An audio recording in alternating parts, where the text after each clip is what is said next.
కనుక మనుషుల హృదయాల్లో కల్మషాలు, ఇతను అది వాడు ఈ లోకంలో ఏదేదో మనుషుల హృదయాల్లో చోటు చేసుకుని గిరులు గీసుకుని బ్రతుకుతాడండి మనిషి గిరులు గీసుకుని కులతత్వాలతో, మతతత్వాలతో, రకరకాల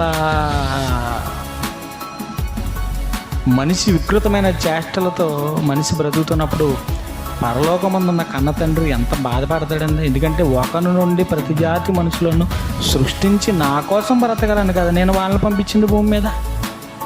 మనుషులు చేసే వికృతమైన చేష్టలు దేవుని కంట కన్నీరు రప్పిస్తున్నాయి.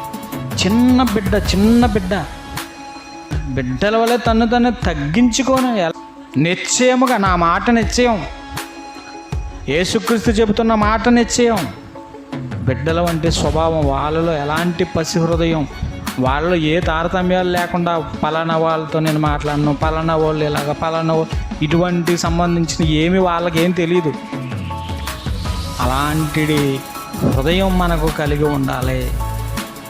ఎవడో ఏదో అన్నాడు అనుకుని, ఎవరో అనుకున్నారా, అది విడిచిపెట్టేసి నువ్వు వెనకున్నవి విడిచిపెట్టేసి ముందున్న దానికి నీ గమ్యం వైపు నువ్వు వెళ్ళకుండా దానికోసమే ఎందుకు అన్నారు, ఎలాగ అన్నారని పీకిలాడుకుని నిద్ర పట్టగా పిచ్చిపెట్టి దానికన్నా ఎందుకంటే పగ తీర్చుడా, నేను తీర్చుకుంటే ఓ రకంగానే తీర్చుకుంటాను. ఆయన అయితే అలా కాదు, ఆడికి ఏం చేయాలో ఆయనకి తెలుసు.